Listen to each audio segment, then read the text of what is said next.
Haleluya. Imana ni nziza kandi ibihe byose niyo kamere yayo. Muri uyu mugoroba dufitanye icyigisho cyiza cyane, icyigisho gikomeye. Dufite icyigisho cyiza kivuga ngo urugendo rw'amadini asubira aho yagize gute, aho yavuye. Muri uyu mugoroba ndagira ngo buri muntu wese ankurikire, waba uri umudivantiste unkurikire, umenye ibintu aho birimo kuva naho ibintu birimo kujya. Tumaze iminsi dukurikira ku mateleviziyo kwihuza kw'amadini, kwishyira hamwe kw'amadini. Ni izihe nyungu ziri kuba amadini arimo kwishyira hamwe? Ni ikihe kintu Satani azungukira mu kuba amadini yaba hamwe? Icyo nagira ngo mbabwire gikomeye, amatorero menshi ubu ku isi hari amatorero y'ubuhanga bwa gikristo muri Amerika, amatorero asengeramo abantu bize amashuri akataje. Aba ni nabo bita abakristo ba siyanse, batemera yuko Imana ariyo yaremye, bemera yuko ibintu byabaye bihindagurika.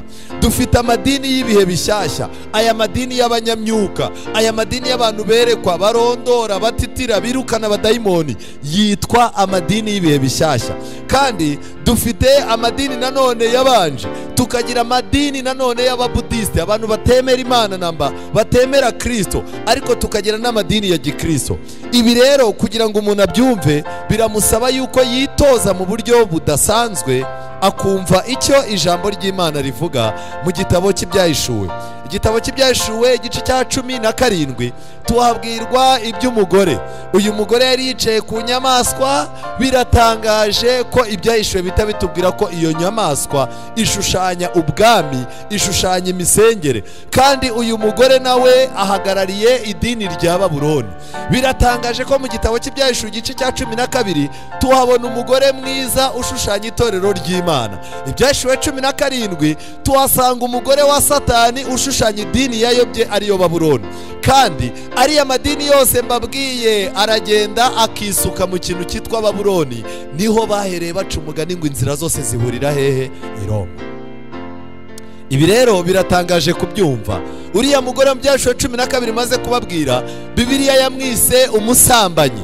Ariko mu gitabo cya Yakobo igice cya 4 Pawulo arangije arandika, Yakobo yandikira Yakobo aramwandikira ngo rero yemwe basambanyi namwe basambanyikazi, ntimuzi yuko ubucuti bw'iby'isi butera kwangwa n'Imana? Bivuze ngo ikibazo gikomeye cyavutse ni ikihe? Uyu mugore nawe ni umugore nk'abandi. Ikibazo yagize, yagiranye ubucuti n'isi bituma ataba inshuti y'Imana. Babuloni irasambana. Iki kintu kiratangaje. Rero muri Bibiliya zanyu umugore mu Byahishuwe 12 yari umugore wari wambaye izuba, ukwezi kwari munsi y'ibirenge bye, kandi yari yambaye inyenyeri 12 zerekana gutoranywa. Yakobo yari afite abana 12. Ameza y'imitsima mu buturo bwe yabagaho imitsima 12. Yesu atora abigishwa atoye 12. Yerusalemu yo mu ijuru izaba ifite imiryango 12, izaba yubatswe n'amabuye 12. Igiti cy'ubugingo mu ijuru kizaba cyera imbuto z'uburyo 12 uko ukwezi kugize gute gutashye, kandi abantu 144 bazajya mu ijuru badapfuye. Biratangaje ko bafitanye isano n'umubare 12. Kuko ibyo rero izi nyenyeri 12 zerekana ko ni umugore w'Imana watoranijwe. Imana ifite itorero ryayo ku isi, yatoranyije ikoresheje ibyanditswe byera. Uyu mugore rero yari yambaye izuba rishushanya isezerano rishya rya Yesu Kristo. Iyo Yesu ataza tuba twambaye umwijima, nta gukiranuka twari kuba dufite. Uyu mugore rero yari akandagiye ku kwezi. Biratangaje. Twese tuzi neza yuko izuba ari ryo rimurika ukwezi kugakura umucyo ku zuba. Ni nako bimeze. Iyo Yesu atavuka isezerano rya kera ntiryari kugira agaciro. Ariko uyu mugore ntabwo ari mu kirere. Mu gihe uyu mugore yicaye ku nyamaswa, uyu nawe ibirenge bye bihagaze kuki? Ku kwezi. Ukwezi gushushanya isezerano rya kera. Itorero ry'Imana ikizari kubwira, intambwe yose riteye riyitera mu isezerano rya kera, kandi ryambaye isezerano rishya rya Yesu Kristo. Ikibazo gihari, mu idini runaka uragenda ugasomera pasiteri uti nsomera muri Yesaya. Pasiteri ati ese mama reka da icyo gitabo cyavuyeho. niyo mpamvu abadivanisiti ntabwo isezerano rya kera twe turyita isezerano rya kera, turyita isezerano rikuru. Abanyamadini barimo baravuga isezerano rya kera mu rwego rwo kumvikanisha ko ryagize gute. Yego, noneho rero uyu mugore yari afite igikombe. Uriya mugore nta kintu kimwerekanaho ubwiza, ubwiza bwe buzwi n'umugabo we, kandi koko ubundi niko biba bimeze. Umugore muzima ubwiza bwe bumenywa n'iki? N'umugabo we. Ariko uyu mugore mu Byashuwe 12 yagerageje kwibamba, yagerageje kwishyiraho ibintu bidasanzwe. Ibi bintu byose abikorera ngo akurure abagabo, ariko arangije kugira ngo isi yose ayiyobye, afata igikombe cy'izahabu agishyira hejuru kugira ngo we wenyine abari umenye ibirimo, abandi bajye babona igikombe bo kumenya ibintu birimo. Ariko Bibiliya iratubwira ngo igikombe cyuzuye ibizina n'amazina yo gutuka iki? Imana. Amadini. Babuloni ifite Bibiliya igikombe cy'izahabu. None se bakwigisha bakoresheje imvaho se? Ntawajyayo. Bibiliya barayifata, ariko Bibiliya bayishyize ahantu bayiha ubusobanuro bupfuye, kugeza ubwo abantu biga Bibiliya bakagira ngo irapfobya, bakagira ngo Bibiliya irahindagurika, kandi Bibiliya ihora ari imwe. Ikintu gikomeye ahangaha, Yesaya igice cya 4:1, Imana ikavuga ngo uwo munsi abagore 7, twabonye ko umugore ashushanya itorero cyangwa imisengere. Abagore 7 bazajya ku mugabo umwe bamubwire bati, tuzitungirwa n'ibyo kurya byacu kandi tuzajya twiyambika, ariko uduhe kwitirirwa izina ryawe, udukize urubwa rw'iki? Rw'abantu. 7 gashushanya umubare ushyitse. Amadini menshi azaza ku mugabo umwe ari we Kristo.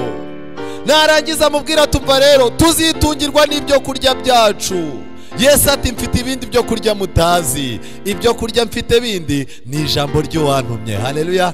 Ibiryo Kristo atungishije umugore we ni ijambo ry'Imana. Ariko amadini yayobye ntazemera kurya ijambo ry'Imana. Bazitungirwa n'inyigisho zabo bihimbahimbiye, inyigisho za purigatori, inyigisho z'ikuzimu, inyigisho z'abantu berekwa n'ibiki byose.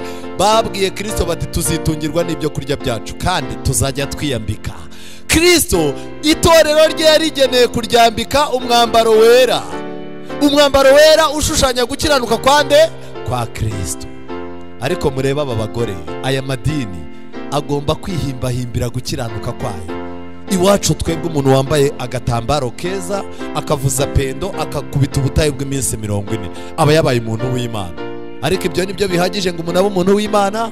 Hoya, buri dini ryose uyu munsi wa none rifite ibintu ryashyizeho ku buryo umuyoboke wabyo ibyo bintu yabikora bahita bamwemera ko ari umuntu w'Imana. Reka njye ikintu mbabwire, ahangaha ntimuzemera abantu ko ari abantu b'Imana kuko mwahuriye ku isabato. Umuntu aba umuntu w'Imana kuko yambaye ikanzu yo gukiranuka kwa Kristo, ariko gukiranuka nyako. Rero tuziyambika, tuzajya twiyambika ubwacu, ariko uduhe kwitirirwa izina ryande? Umva, umuntu arimo aricara ati abadayimoni ndabirukanye. Ninde urimo kubirukana? Iyo urebye kuri televiziyo neza ukareba ukuntu birukana abadayimoni, ubona ari Yesu wirukana abadayimoni cyangwa ni umuntu uba urimo gusenga ubirukana? Ni umuntu usenga uba urimo kubirukana. Dayimoni ndamufashe, ndamuziritse, dayimoni ndamujyanye, mujyanye ikuzimu, mukingiranyeyo, ikuzimu ndatwitse, fire. Yajya gusoza akibuka yuko isengesho risabwa yuko avuga mu izina ryande? Izina rya Yesu. Uduhe kwitirirwa izina ryawe, udukize urubwa rw'abantu. Ntabwo twasenga mu izina rya shitani, nta muyoboke waza. Ntabwo twasoza mu izina ryanjye, nta muntu wakwemera. Utwemerere gusa, ibindi byose tuziyaranja, ariko izina ryawe utwemerera aba ari ryo tugumana. Amadini menshi asigaranye izina rya Yesu, ariko ijambo ry'Imana barishyize ku ruhande, ntibashaka gukiranuka kuva kuri Kristo, bafite ukwabo bihimbahimbiye. Ubu bwari ubuhanuzi bugomba gusohora kandi bwarasohoye. Mika igice cya 4:1, Imana nayo ikatumara impaka, ikatwereka uko bizaba bimeze. Ariko mu minsi y'imperuka umusozi wubatsweho urusengero rw'Uwiteka uzakomerezwa mu mpinga z'imisozi, kandi Bibiliya igakomeza ngo uzashyirwa hejuru usumba iyindi. Hazaba hari indi misozi, ariko umusozi uriho inzu y'Uwiteka uzajya hejuru yayo. buri dini ryose ubu riragereranywa n'umusozi. Zamuka umusozi uzi iwacu urebe ukuntu Imana ikora. Iwacu niho Imana irimo gukorera ibitangaza. Igihe kigiye kugera Imana izamura abantu ku musozi w'Uwiteka. Ariko si uyu musozi ni uwuhe? Usumba iyindi n'amoko azawushikira, kandi amahanga menshi azahaguruka avuga ati nimuze tuzamuke tujye ku musozi w'Uwiteka no ku rusengero rw'Imana ya Yakobo, kandi izatuyobora inzira zayo tuzigenderemo. Kuko i Siyoni ariho hazava amaki. Abantu bazaba barambiwe ibinyoma barimo kwigishwa mu madini, bavuge batumva ibintu byose narabyize, kwihana narabyize, kwatura narabyize, kwibombarika narabyize, ibintu byose gusenga nabyigiye muri ADPR, ariko hari ikintu batanyigishije. Amategeko y'Imana sindumva na rimwe umupasiteri wacu yavugaho, sindumva n'umunsi n'umwe iwacu bajya impaka z'isabato. Kuki iki kintu batakizana? Abantu bazavuga bati ibipindi turabihaze, turazamutse turaje. Ikindi kintu gikomeye, i Siyoni niho hazava amategeko, ni Yerusalemu hazava ijambo ry'Uwiteka. Batwigishije Bibiliya bayicurika, ibintu byose bagiye batubeshya. Twabaza ibintu bakatubwira ngo byavuyeho, twabaza ibintu bakatubwira ngo Imana yarabihinduye. Turahamya tubizi neza, dufite icyuho yuko mu idini ryacu nta Bibiliya bigisha. Igihe kigiye kugera abari mu madini barimo kwigishwa ariko bagasanga barabeshywa, Imana izabatera kutanyurwa. Igihe kizagera bazamuke baze ku musozi. Ni ibintu bibiri rero. Imana izasenyesha amadini, izasenyesha amadini ijambo ry'Uwiteka ritavangiye n'amategeko y'Imana, kuko nibyo binari amadini yabuze. Ibyahishuriwe 17 umurongo wa mbere, haza umwe wo muri ba bamarayika 7 bari bafite za nzabya ndwi, arambwira ngo ngwino nkwereke iteka maraya ukomeye azacirwaho, yicara ku mazi menshi. Niwe abami bo mu isi basambanaga nawe, abari mu isi bagasinda inzoga arizo busambanyi bwe. Anjyana mu butayu ndi mu mwuka. Biratangaje yuko umugore wo mu Byahishuriwe 12 yajyanywe mu butayu kugira ngo ahungireyo mu masengesho no mu ijambo ry'Imana, ariko kugira ngo Babuloni izahangane na wa mugore wo mu Byahishuriwe 12. Biratangaje ko Babuloni nayo iri mu butayu. Yohana ajya kwerekwa Babuloni, yayeretswe nayo yagiye mu butayu, nayo iri mu masengesho. Mu gihe muzaza mutegura ububyutse, Babuloni nayo izazitegura ububyutse. Ellen White yaravuze ngo mu gihe itorero ry'Imana rizasukirwa imbaraga, ngo Satani azatera amakangura kinyoma mu madini, ibinyoma bazabivugurura babikarange bushyashya. Mbona umugore yicaye ku nyamaswa itukura yuzuye amazina yo gutuka Imana, yari ifite imitwe 7 n'amahembe 10. Uwo mugore yari yambaye umwenda w'umuhengeri n'uw'umuhemba. Biratangaje, iyi ni imyambaro, ni amabara yambarwa ku myambaro y'abasenyeri n'abaseseredoti. Yari arimbishijwe n'izahabu n'amabuye y'igiciro cyinshi n'imaragarita. Ubu ni ubukire bwa Roma. Uyu munsi nari ndimo gukora ubushakashatsi nsanga ku isi umugabo umwe wenyine niwe wigeze amenya amafaranga Roma itunze, ariko nawe yahise apfa. Nta muntu n'umwe, umva n'umuyobozi wa Kiliziya Gatolika ntajya amenya amafaranga bafite. Hari itsinda ribishinzwe. Kandi yari mu ntoki ze yari afite igikombe cy'izahabu cyuzuye ibizira n'imyanda n'ubusambanyi bwe. Mu ruhanga rwe yari afite izina ry'amayoberane. Ese nihe handi umuntu agenda yabaza ikibazo bakamubwira ngo niyobera ritagatifu? Iri somo ko naryumva rimeze gute? Ibi bireke, niyobera ritagatifu. Ijambo amayoberane. N'uyu munsi wa none mu madini ya Babuloni hatangiye kuzamo amayoberane. Bibiliya mu gutegeka kwa 2 iravuga ngo ibyahishuwe ni ibyacu n'abana bacu, ariko ibishwe ni byande n'iby'Uwiteka. Ikibazo gihari ni ikihe? Mu madini menshi ibintu Imana yahishuye barimo barabyita ibihishwe, n'ibintu Imana yahishe bo bagashaka kugira gute? Kubihishura. Kandi hari handitse ko ari Babuloni igize gute? Ikomeye. Babuloni ya kera Abamedi n'Abaperesi barayigushije, ariko Babuloni y'uyu munsi wa none kuko ifite imisengere na politike, guhirima kwayo ntago byoroshye keretse Imana yonyine izayigusha. Kandi ni nyina w'abamaraya kuko irabyara. Niyo mpamvu amadini menshi arimo kuvuka uko bwije nuko bukeye. Abantu barangiza ngo aba bantu ngo abayoboke bajya herekanye ikintu babwira. Amadini menshi arimo aravuka kugira ngo batugote, kugira ngo bagabanye umubare wacu. Ariko biratangaje, mwabonye ko amadini yose asigaye avuka yegeranye n'utubari. Naho Igikondo birahari, umuryango umwe ni urusengero, uwundi ni iki? Ni akabari. Icyo mbakundira rero, baba bavuga bati niwibeshya kwinjira mu muryango umwe byibuze uzinjire mu wundi aho kwinjira mu badive. Buriya bafite gahunda, hari gahunda isi igezeho. Kera urusengero rwajyaga kure n'akabari, niyo wajyaga kugura ikibanza ugasanga aho hafi hari akabari, ikibanza baravugaga ngo iki kibanza kirimo shitani. None ubu ngubu umuryango w'urusengero n'uw'akabari biregeranye, baratizanye intebe. Kandi ni nyina w'ibizira byo mu isi. Mbona ko uwo mugore asinze amaraso y'abera n'amaraso y'abahowe Yesu. Yohana yeretswe uyu mugore asinze amaraso. Uyu mugore yasinze amaraso muri za 68 igihe abana b'Imana bicwaga. Uyu mugore muri za 300 arongera yica abantu. Igihe kiragera mu karengane k'imyaka 1260 ubu papa bwamenye amaraso y'abakristo batumvikana nabwo. Papa Yohani Paulo wa kabiri ajya gupfa ngo yashimye Imana yuko asize asabiye kiliziya imbabazi kubera miliyoni 50 z'abakristo bishwe bazira Bibiliya. Ariko najya mbabwira, abo bantu miliyoni 50 nibo Roma yemera. Ijuru riza amaraso y'abantu isi itazi. Najya mbabwire ngo ku isi hari ibihugu byanahanaguwe ku ikarita y'isi kubera ubupapa.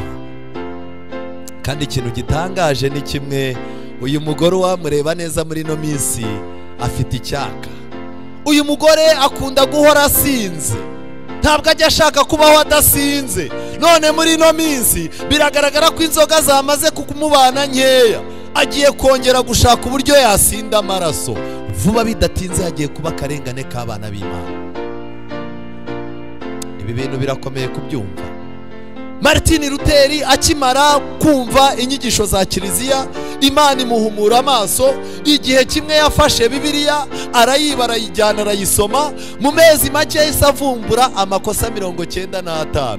Niba mu mezi make haragaragaye amakosa 95 ya kiliziya gatolika, mutekereza ko Martin Luther yasaza agikora ubushakashatsi yari kubona amafuti angana iki? Yari menshi. Ikintu gitangaje, kuva icyo gihe yatandukanye na Roma. Igitabo cy'intambara ikomeye kivuga yuko yateye umugongo Roma, abatandukanye na Roma by'iteka ryose. Kandi uko bucya bukira Imana yagiye imufasha, itandukaniro rye na Roma rigenda ribaho. Abantu bakomotse kuri Martin Luther biswe abaprotestani, bisobanura abahakanyi. Kiliziya bayinjiye mu kibazo. Imana ibitaye kiliziya, itangiye gukorana n'abagorozi, itangiye gukorana n'abaprotestani. Ariko mbabwire, mu byumweru 3 bishize abaprotestani bahuye na papa, baraganira, barangije bakora urugendo rwo kujya gushyingura ubuprotestani. Ubu buprotestani bwarasenyutse, nta n'ubu gihari. Ndetse najya ngo mbamenere ibanga, muri Dave Hotel hano mu Rwanda bukeye iyo nama yabaye. Hani wacu mu Rwanda habaye inama, abapasteri b'abaprotestani bose baragiye hano muri Dave ku Gisozi, baganira ku byiri ibyo bintu byabaye. Basanga nta nka yacitse amahembe, n'ubundi igihe kizagera abana basubire ku mubyeyi. Muri uyu mugoroba ndaje mbereke video ibyerekana neza. Idini, ubu protestani nabwo bwagezaho buhura n'ikibazo gikomeye. Kubera iki? Idini ryongeye gusubira mu mihango gusa, bituma ryizirika kandi rikundwakaza amakosa n'imigenzo y'ibinyoma. Byagombaga kuba byararetswe iyo rikomeza kugenda mu mucyo w'ijambo ry'Imana. Uko niko umwuka watangijwe n'ubugorozi wagiye ukendera buhoro buhoro, kugeza ubwo habaye ubukene bukomeye cyane bw'ivugurura mu matorero ya giprotestani, nk'uko byari bimeze mu gihe cya mbere y'icyo gihe. Byageze ubwo abaprotestani nabo bagiye ukwabo bitewe n'ibitero abajesuite babagabyeho. Byageze ubwo abaprotestani nabo bakenera ubugorozi nk'ubwo kiliziya gatolika yari ikeneye. Kuko ibyo rero muri uyu mugoroba nagira ngo mbamenere ibanga. Abagorozi, abaprotestani baje kugorora kiliziya gatolika. Abadivaniste Imana yaduhagurukije ngo tugorore ubuprotestani tunagororera rimwe n'ubugatolika. Dufite akazi gakubye kabiri ak'abagorozi bari bafite. Aya magambo murasanga mu ntambara ikomeye page 217. Kandi aba bagabo b'abagorozi Imana yarabacaniriye ibaha umuriro. Uwitwa Yohana Husi aratangira, Bibiliya itangira kuboneka. Imana ihagurutsa Martin Luther ahangana na kiliziya, ndetse aragenda afata umugore we mu babikira. Uyu mugabo yari yagenze kuri esikariye yo kwa papa kugira ngo ahabwe ubusenyeri. Kandi nagira ngo mbabwire, guhomba kiliziya, guhomba Martin Luther kwa kiliziya, ngo nicyo gihombo kiliziya itazongera kwibagirwa mu buzima bwayo. Kandi Imana yahagurukije umugabo witwa Zwingli. Aba bantu bose uburayi barabuzengurutse kuko niho ubupapa bwakoreraga. Aba bantu babwira abantu yuko hagati y'umuntu n'Imana nta wundi muntu urimo. Padiri nta urimo, musenyeri nta urimo, nta mafaranga akwiye gutangwa ngo abantu bajye mu ijuru, kandi nta ntebe ya penetesi ikwiriye kubaho. Aba bantu barahagurutse bigisha yuko Mariya nawe atari mu ijuru, Mariya ari umubyeyi wundi utegereje umuzuko nk'uko n'abandi bawutegereje. Umva, bigishije inyigisho yo gutsindishizwa n'ubuntu kubwo kwizera. Berekana ko nta muntu wakizwa n'imyaka amaze mu idini cyangwa icyubahiro cye, ahubwo umuntu akizwa kubwo kugira gute? Kubwo kwizera. Imirimo itabigizemo iki? Itabigizemo uruhare. Izi nyigisho zose zaragiye zituma ikamba rya papa rinyeganyega. Kandi aya mugabo witwa Yohana Calvin nawe yaje asunga yunga mu ryabo. Tindara araza, Wesley, ubugorozi buracanira, Bibiliya irongera irasomwa. Ariko abajesuite bagiye bajya mu matsinda yakomotse kuri aba bagabo. Aba bagabo byageze ubwo abaprotestani basigara mu bufana. Umwe ati ngewe nkunda Zwingli ni umuhanga, undi ati ngewe nduwa Martin Luther, abaruteriyeni babarabonetse, undi ati ngewe nduwa Wesley. Wesley ni umuntu uzi wigisha neza. Idini ry'abawesley riraboneka. Amadini yahise atangira kuvuka kuri aba bagabo, kubera ko mu gusaza kwabo nta bushakashatsi bw'ibyanditswe bwakomejwe, ahubwo abantu batangiye kuba abafana. N'uyu munsi wa none amadini menshi ntabwo afite abakirisitu, afite abafana. Nyuma gato rero haje kuvuka ikibazo. Mu gihe Martin Luther yari arimo agorora ibitagenda neza, Satani yagabye ibitero bwa mbere mu mateka y'ubuprotestani. Habonetse abahanuzi, kandi umusaruro w'abiyitaga abahanuzi kwari uguteza umuvurungano. Abayobozi b'izo nyigisho bagiye i Wittenberg, maze ibyo bavugaga babibwira Melanchthon na bagenzi be. Baravuze bati, Imana yadutumye kwigisha abantu, twaganiriye n'Uhoraho, tuzi bizaba. Mu magambo make turi intumwa n'abahanuzi, kandi turabimenyesha na Luther. Abajesuite, abagatulika bohereje abajesuite baza ari abantu b'Imana.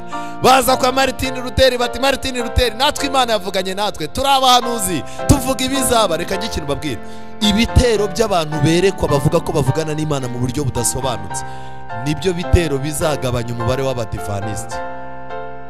Natwe turabafite batangiye kuvuga ko bavugana n'Imana mu buryo budasobanutse. Buriya mama ni umumama w'Imana. Uzi ko yambwiye ibintu ku rusengero ntashye mpita mbibona iwanjye.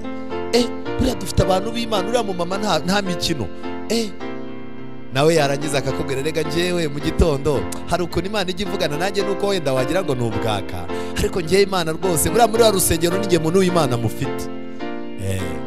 Aba bantu cyari igitero. Abagorozi baratangaye bagwa mu rujijo, bari bahuye n'ikintu batigeze bahura nacyo, maze bayoberwa icyo bari bukore. Melanchthon yaravuze ati, aba bantu barimo imyuka, barimo umwuka, barimo imyuka.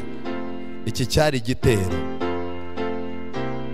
Barimo imyuka idasanzwe, ariko se n'imyuka ki? Noneho rero Abanyaroma bongeye kugarura icyizere, maze bavugana intsinzi bati, hasigaye urugamba rumwe gusa maze bakaba bacu. Abaki? Abaprotestani. Intambara ikomeye, paji 135, agatabo gatoya. Barangije nyuma byaje guhinduka. Ubu protestani bwasaga n'ubugiye gusenyuka burundu, kubera ko bwari bwaciwe intege n'amacakubiri yabaga mu babushyigikiye, kandi n'abanzi bakomeye bari babwugarije. Aba banzi basenye ubu protestani ni bande? Ni bande batumye amadini menshi avuka kugira ngo ubu protestani busenywe? Intambara ikomeye, paji 170. Aho ubu Kristo bwarangwaga hose, aba protestani bari bibasiwe n'abanzi bakomeye. Intambwe za mbere zo gutsinda ubugorozi zari zaratewe, maze Roma ihamagaza ingabo nshya yiringiye kurimbura ubugorozi burundu. Muri icyo gihe hashyizweho umuryango w'abajesuite.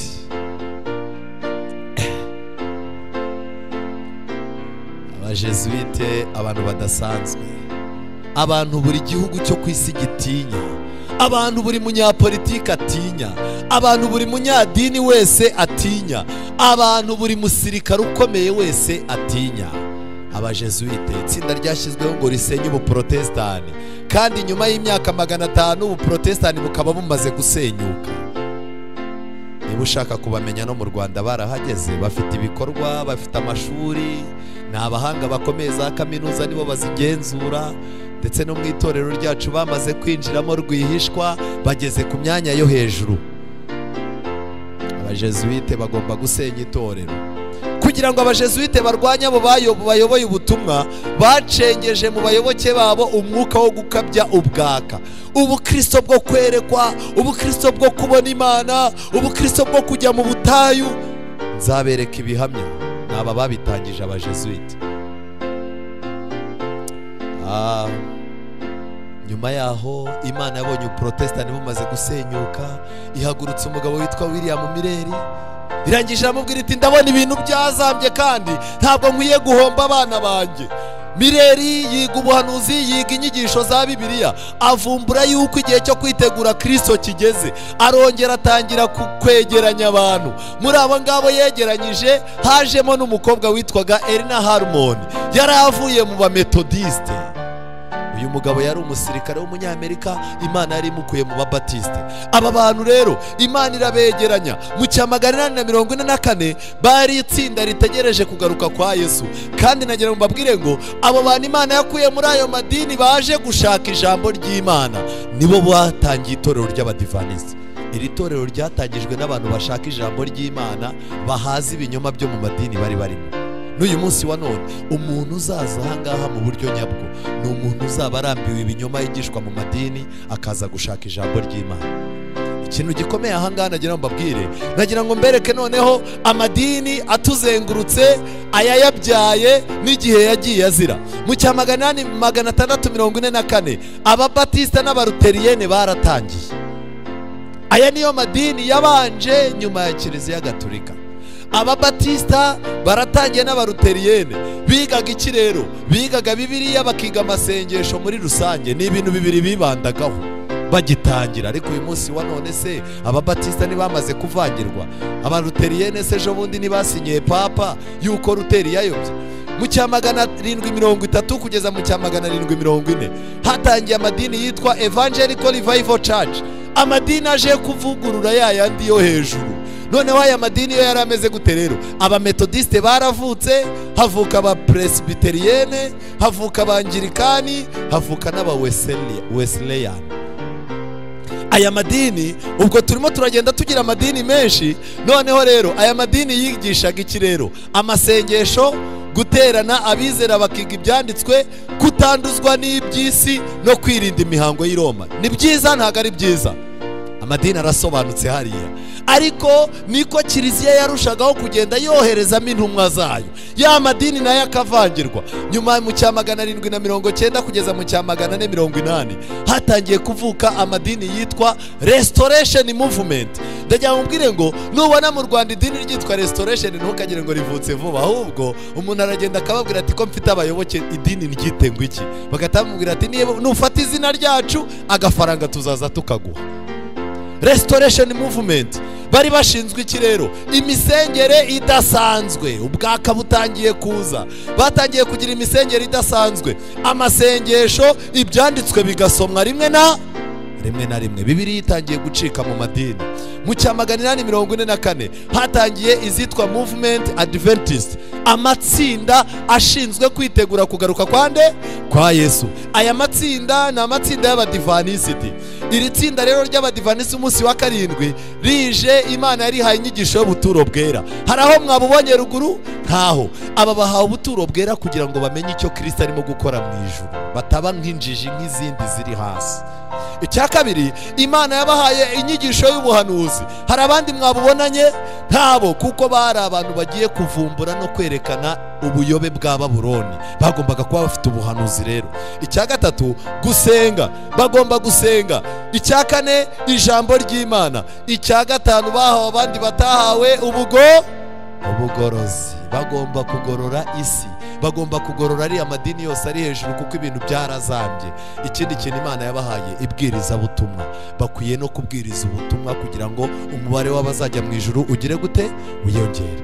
Nyuma yaho rero mu cya 850 kugeza mu cya 900 havutse amadini yitwa Holiness Movement, amatsinda y'abantu bera. Aha niho hatangiye kuboneka abantu biyita ba murokore, abantu bazi Imana, abantu batangira kwiyita amazina yerekana ko baruta abandi banyabyaha, ko bo bakiranutse, ba bantu bajya kwikingirana ahantu kugira ngo abandi bantu batabanduza.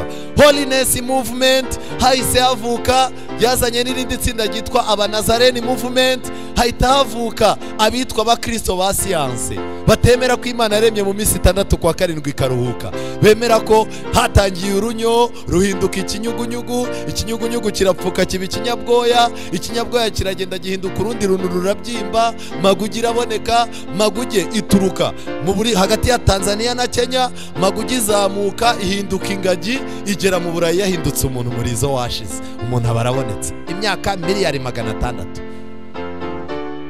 Nagira ngo mbabwire ngo muri kiriya gihe bari barimo kwigisha iki? Havutse irindi tsinda ryitwa Salvation Army, naha mu Rwanda rirahari. Ntuzababona babwiriza, nta rusengero rwabo wapfa kubona, abakozi ba papa badasanzwe. Nimubazi, reka ndeba abantu baza aba bantu Salvation Army. Yego, ntuzababona barimo kubwiriza, ntuzababona basuye umuntu ngo baramusengera. Ni idini riri aho baba biyambariye amapeti ya kaki, uranyumva neza? Imikorere yabo ntiwayimenya, igihugu barimo ntumenya uko bangana, baracecetse. Bigishaga iki rero? Amatsinda y'amasengesho. Amatsinda araje, dufite itsinda iwacu niho Imana ibonekera. Amatsinda y'amasengesho, kwerekwa biratangiye, ubu byutse mu bakristo no guha agaciro ubuhamya kuruta Bibiliya. Barangije batumva rero imbara twizi ibya Daniel nta kintu bivuze. Umuntu Imana yagize ikikorera natambuka ahangaha, umuntu agaturuka mu gitondo atanga ubuhamya. Umva Imana yanshishije mu ikostara, uko mundeba nubwo mbyibushye, mumpera Imana amashyi, abantu bagakoma amashyi. Reka mbabwire, ubuhamya bwinshi buvugirwa ku maradiyo ni ubuhamya buvugwa n'umunwa ariko umutima utarigeze ububonaho na rimwe. Amadini menshi ijambo ry'Imana ryashyizwe ku ruhande kubera ikintu cyitwa ubuhamya, kandi nibikomeza nk'uko biri ndabona natwe twatangiye kuvangirwa. Hari abantu badashobora gufungura radiyo ijwi ry'ibyiringiro ngo bumve ibyigisho by'ishuri ryo ku isabato, ahubwo abifungura ku munsi hari bubiki ubuhamya. Yego, aya matsinda rero noneho mu cya 876 buriya kandi aya madini noneho uwivumburaga mu bametodiste baratangiye nabo barashwana bavamo ibice, barangije ababatista bavamo ibice, abangirikani bavamo ibice, restoration nazo zivamo ibice. Ubwo urumva noneho kimwe kirimo kiragenda kibyara ikindi mu Burayi, cyo mu Burayi kikivumbura ku cyo muri Afurika, akavuyo k'amadini karaza. Mu cya 876 hatangiye izitwa Bible Student Movement, amatsinda y'abasomyi ba Bibiliya. Uyu mugabo wari umaze gukurikirana ibyigisho bya William Mireri, uyu mugabo akazaza ajya mu matsinda mu materaniro ya Elena White yihishe. Tazerusel yari yicaye atangira kuzaza yigisha abantu Bibiliya mu ngo gake gake. Igihe kiza kugera aravuga atari ku bundi wabahuriza hamwe, abahurije hamwe ya matsinda ahita yita abahamya ba Yehova. Bakomoye systeme na tactique na evangelisation, baragiye babikopera mu badivantiste umunsi wa 7. Ibyo bihamya nzabibereka.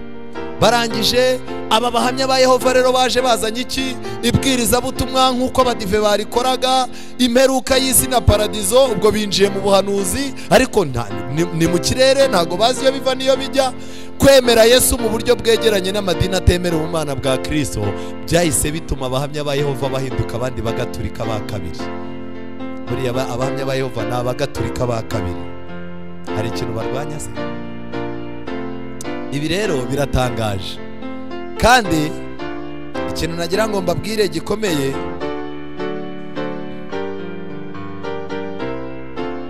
mu cya 906 Pentecostalism yaratangiye, hatangiye amadini ya Gipentecote. Aya madini ya Gipentecote n'amadini y'abakarismatike yaratangiye mu cya 906.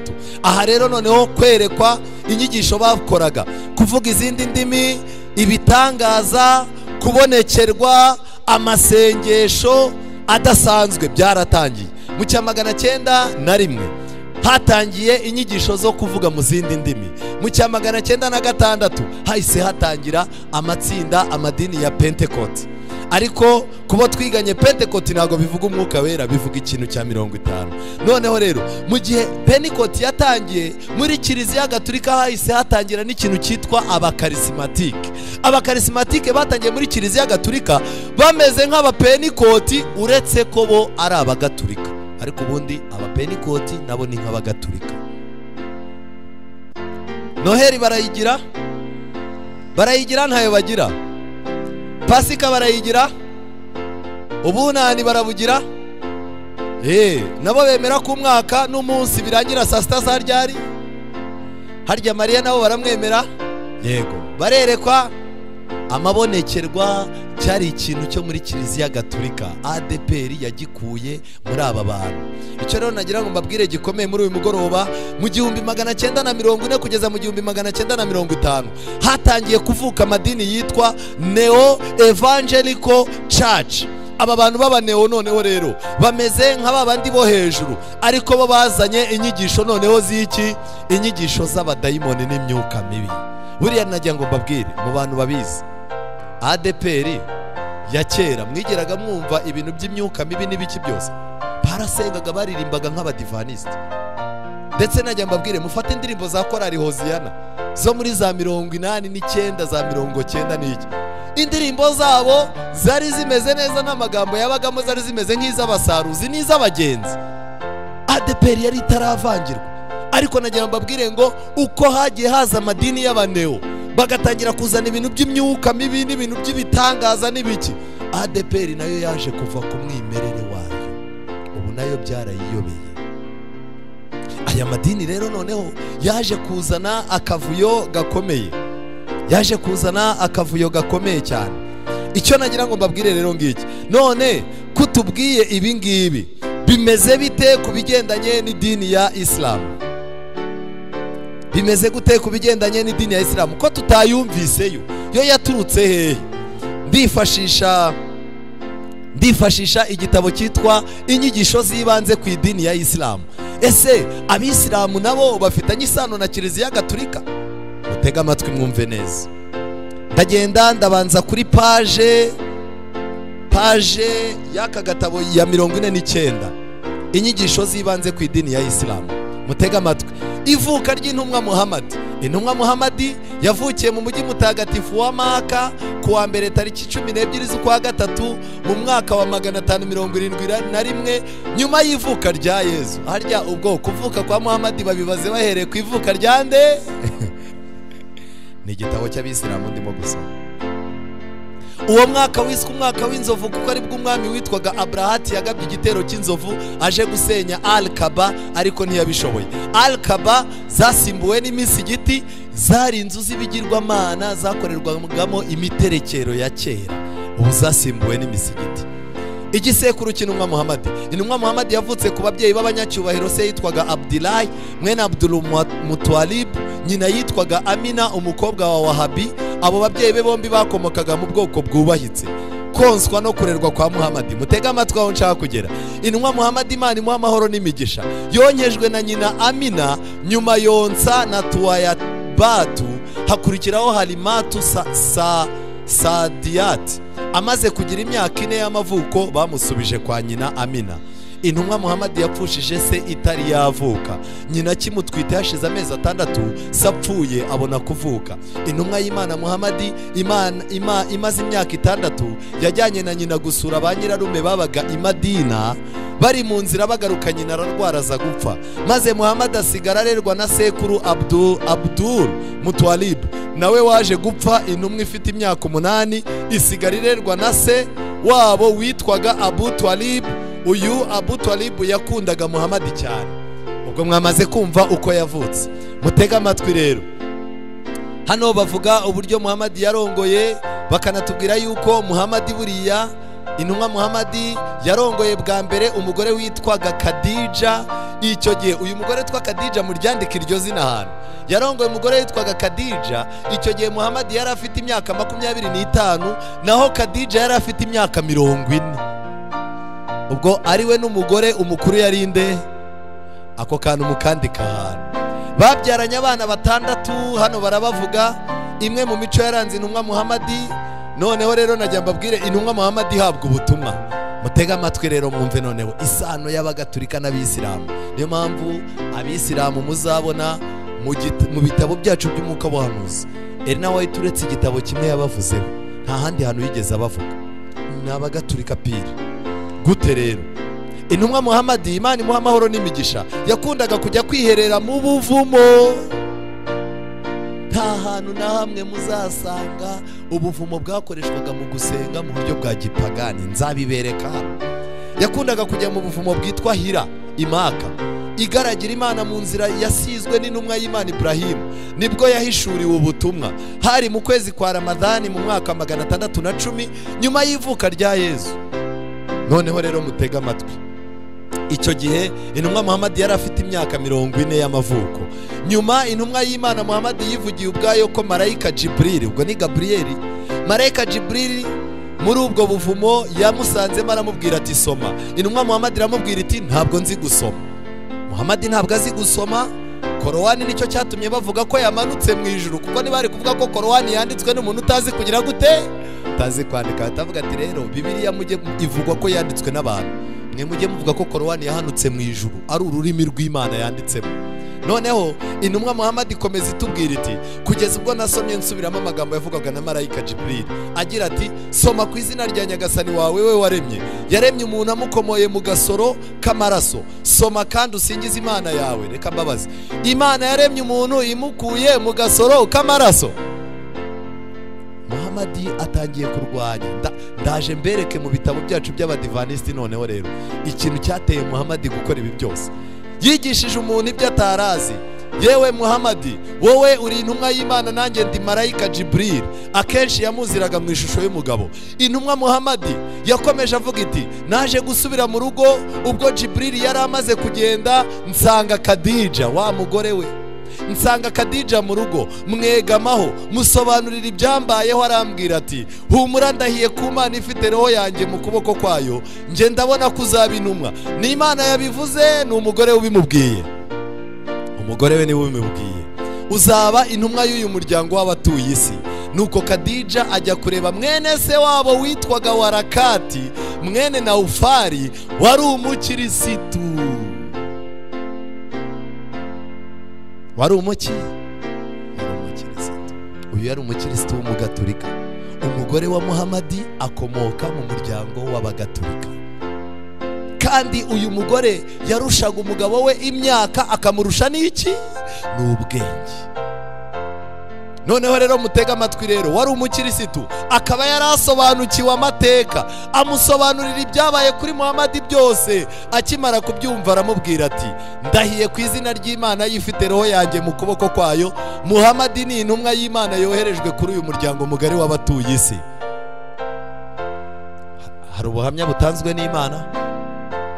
Abagatulika ubwabo nibo babwiye Muhammad ngo komerezaho uri intumwa. Kubwa Afrika nziza, igitabo cy'abadivantisti, twagiye kuri page ya 44. Aka gatabo kagura amafaranga make, reka ndeba abantu bagatunze. Yego Imana ibaho umugisha. Page ya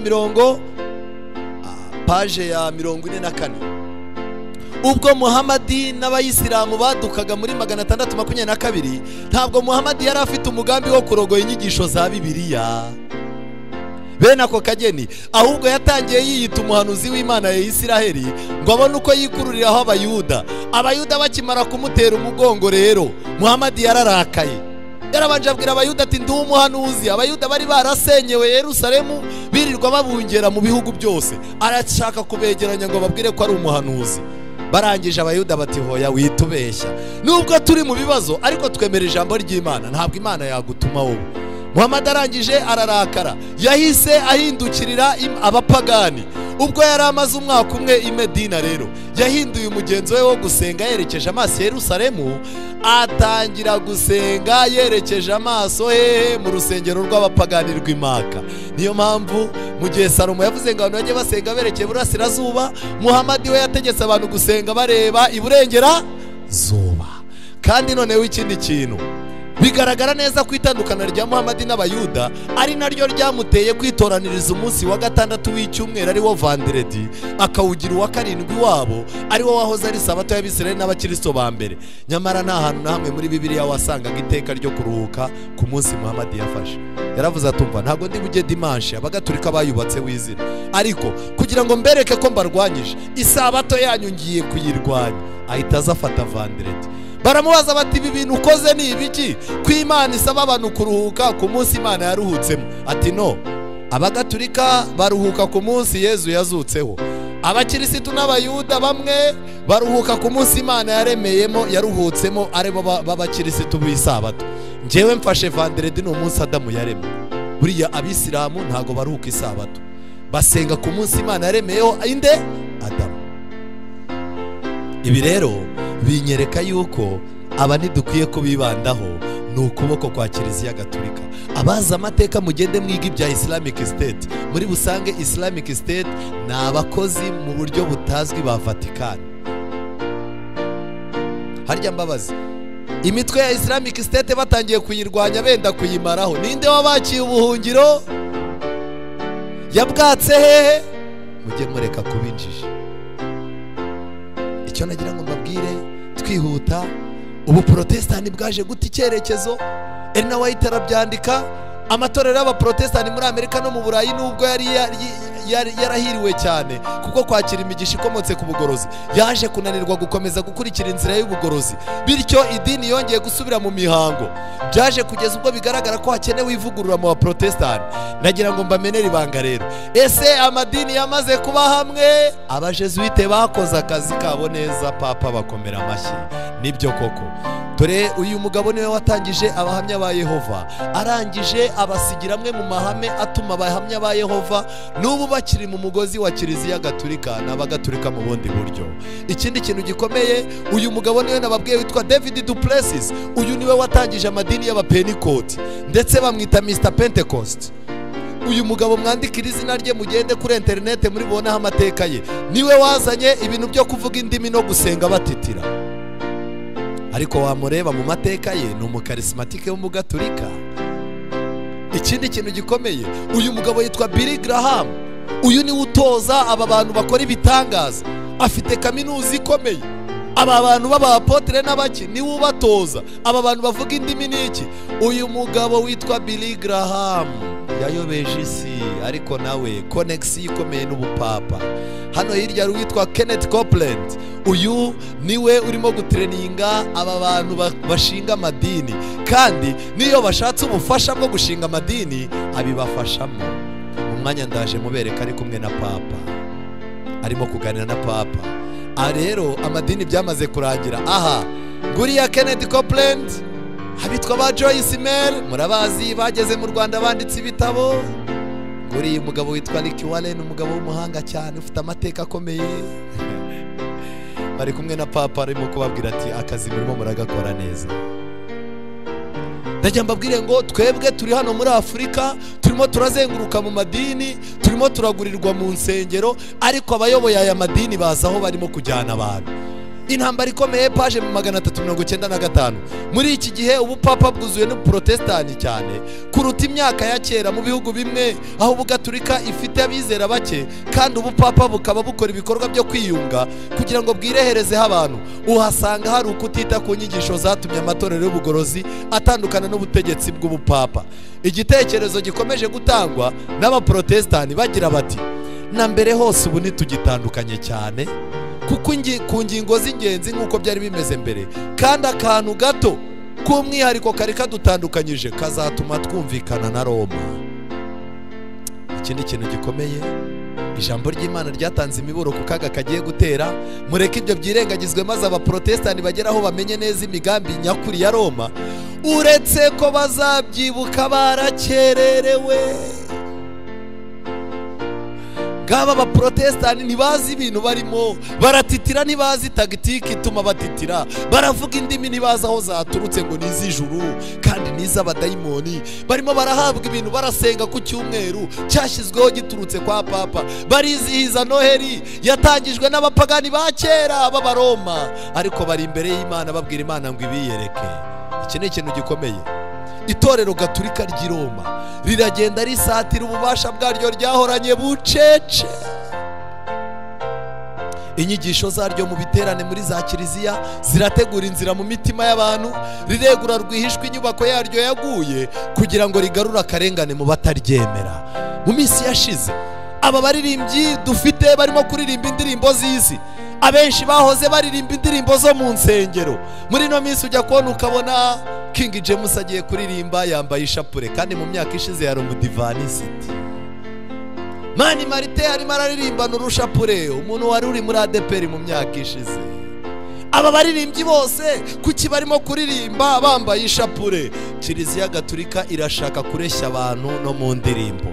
Buri kantu kose karimo kuba Kiliziya Gatulika irimo iragarura abayoboke bayo. Aha noneho rero tubyerure, uyu ni umuyobozi w'abisilamu ku isi, nguyu papa. Inyuma hari uhagarariye imisengere y'abanyabwenge, uriya ni Rick Warren n'abandi bantu bagiye bahagarariye andi madini yemera Imana mu buryo butandukanye, barimo barasengera isi ngo igire idini rimwe. Ariko nagira mbabwire, abadivantisiti kuba bataboneka ahangani nacyo kintu bazazira, kuba bataboneka mu mafoto nk'aya ngo iki kintu tugiye kuzira. Ariko iby'Imana ivuga bifite ukwabyo biteye, hari impamvu ikomeye. Kwiga Bibiliya usenga nibyo byakwereka abaprotestani imico nyakuri y'ubupapa, maze bikabatera kubugirira amakenga no kubuzibukira. Ariko ikibazo ari amadini y'abaprotestani arasenga ariko ntajya yiga Bibiliya. Mbega uburyo natwe dufite ikibazo, natwe twiga Bibiliya ariko gusenga ni gakeya. Niyo mpamvu mubona twese tutazi aho ibintu birimo kwerekera. Ikintu nagira ngo mbabwire gikomeye, abadivantiste nitwe twenyine dusigaye turwanya inyigisho z'ubupapa, inyigisho nyinshi cyane. Hano abaprotestani nyakuri ni bande? Mu gitabo cy'abagatulika bo ubwabo bariyandikiye ngo in this matter the Seventh Day Adventist is the only consistent Protestant. Abandi ba protestani bose twarabarangije, abadivaniste niryo tsinda ryonyine ry'abaprotestani risigaye. Nabaki barimo kubyivugira? Abagatulika. Hasi noneho baranditse barangije ngo the Adventists are the only body. Abadivaniste nibo tsinda ryonyine ry'abakirisitu rifite Bibiliya nk'umwarimu wabo. Haleluya. Rifite Bibiliya nk'umwarimu wabo. Ntushobora kubona na rimwe urupapuro rwabo rwerekana ko bahindura bakava ku isabato bakaza ku cyumweru. Nta ni urupapuro rw'igitabo cyabo wasanga rubasaba kuba bava ku isabato ngo bajye ku cyumweru. Kubw'ibyo rero niyo mpamvu biswa abadivanisi umunsi wa karindwi. Icyo nagira mbabwire ngiki, kuba kiliziya irimo kuvuga ko abadivanisi ari bo tsinda rya protestani risigaye, biravuze ngo urugamba ahandi hose barurangije, urugamba rusigaye aha. Niyo mpamvu ubu batangiye gucengera mu makorari, barimo barayacengeramo, bakaza bakayaha amafaranga kuko dufite inzara y'amafaranga, baraza bakayafasha. Ubu dufite amakorari yihisha itorero akajya kuririmba mu ngo z'abakire batanasenga, ugasanga mu birori barimo barapfundura amabyeri. Korari ziti twe muduhe fanta niyo tumenyereye. Reka njye ikintu babwira, abajesuite bamaze kwinjira kugeza ubwo n'ababwiriza, mubwiriza araza gukora amateraniro bakamuha misiyo bati uriya mubwiriza azarari wawe, wajya kumva mu rusengero mwamumpaye ko ari njye mfite ahantu hagari nkazamugaburira nkazabana nawe, mubwiriza mukaba mumushyizeyo. Yaba arimo gutegura ibintu by'ubuhanuzi ukabona wa mugabo araje, mwiriwe muntu w'Imana, yego uyu munsi surigisha biki? Ndigisha Daniel uburyo amadini yayobye. Ariko ibyo bintu wumva ari cyo bimariye agakiza k'abantu? Rega nukuri Yesu agiye kuza, mureke twigisha abantu urukundo. Rega ibyo bintu ugiye kwigisha n'akana k'ubushize yarabyigishije iwacu. Umubwiriza akabahinduye ikibwirizwa, bakamukubita ibyo kurya, bakamukubita iki, ubundi bagahamagara abandi bakire baza bamusura, abagore babo bamusura, mukazaheruka umuntu wavugaga ibintu bikomeye ku ruhimbi asigaye afite ibitekerezo by'ipusi n'imbeba. Misiyo yabo bayigezeho.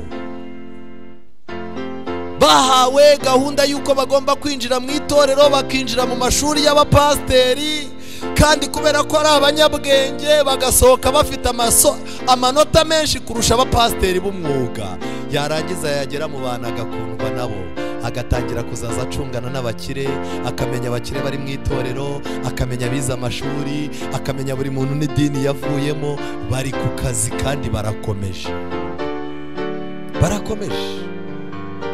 Bahawe ubwenge, babwirwa yuko bagomba kwinjira mu mashuri ya za kaminuza. Ubu kaminuza zacu urajya kubwira umuntu uti mwambare nk'abakirisitu, ndagahita avuga ati Imana ireba mu mutima muyobozi, mureka abanyeshuri babe free. Uyu mudendezo murimo kubona mu bigo by'abadivaniste, abajesuite bagezemo. Nagira ngo mbereke akantu gatoya muri uyu mugoroba, twihuta mu gusoza, mbereka ibintu bigeze.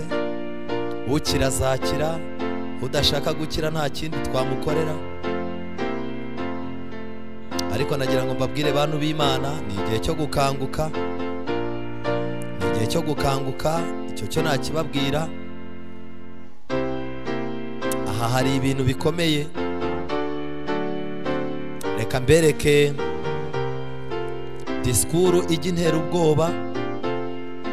Ibi bintu hari bamwe bashobora kuba barabibonye, hari abandi batarabibona. Iyi ni inama yabereye muri Korea muri 2000 na kangahe, inama yabereye muri Korea muri 2004. Iby'iyi nama ni ibintu bitangaje cyane. Yego, ni inama yari yahamagawemo abanyamadini bose, kandi abanyamadini bose bagombaga gusinya. Ayavuye muri Afurika, abantu bagiye bashinga amadini, buri madini yose yarahageze. N'ubu ikibazo cyo kuba tutaragiye muri iriya nama nk'abadivaniste ni ikibazo gihari, yuko abadivaniste batemera kubarara nk'uko abandi bubaraye.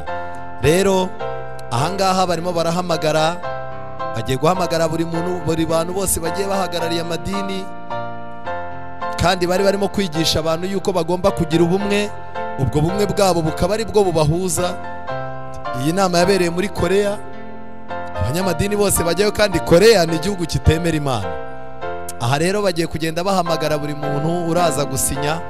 Ibihugu byose, abanyamadini bose bariyo, kandi bahise basinya yuko ku isi yose habaye idini rimwe. Iryo dini rigomba kwemera Imana kimwe, rikazaza ryigisha ibintu bitabangamira irindi. Nta dini ryemererwa kwigisha ibintu bibangamira irindi, kandi amadini agomba kwigisha abantu yuko abantu bose bafite umudendezo. Aha rero icyo nashakaga kubereka, ikintu nashaka kubereka gikomeye, nuko abayobozi bari amadini baraje barasinya. Ngira ngo murimo murabareba, buri muntu wese ufite imyizerere ku isi ahagarariye yaragendaga akajyayo, yarangiza akicara bakamuzanira ibyo asinya. Abapfumu, abahagarariye imisengere, uyu n'uhagarariye Kiliziya Gatolika hariya, we yaragiye nawe ahita asinya, aravuga ati ibi bintu bakoze rwose ubundi nibyo twashakaga. Nawe aratambuka arasinya. Amadini y'ababudiste, abahindu, abisilamu, bose baragiye. Dore ngabariya bicaye hariya ku ntebe, bose barahamagaye bicara ku meza y'ubumwe, baravuga bati ubu ntitugitandukanye. Abapfumu ngabariya mwamubonye, uriya ni umupfumu wo muri Nuza, wo muri biriya bihugu bya Pakistan. Ni umupfumu ukomeye, nawe arasinya bati nawe ibyawe turabyemera, nawe ufite ukuntu uvugana n'Imana. Ngaho namwe murebe, egera imbere gatoya, noneho mubareberera abanyamadini bose bari ku meza barimo barasinya. Ndagira mbabwire ngo ibi bintu umuyobozi w'idini ryawe ashobora, yego urakoze cyane, umuyobozi w'idini ryawe wowe usengeramo ashobora kutakubwira ibintu arimo, ariko aba bantu ibyo barimo barabizi. Reka noneho mbereke ikindi kintu noneho cyantangaje.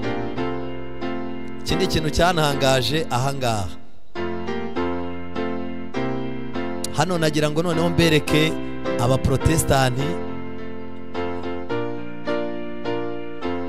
Abaprotestani noneho bo nagira ngo mbereke urugendo rwabo, rwo rurababaje cyane. Iby'abaprotestani byo birababaje.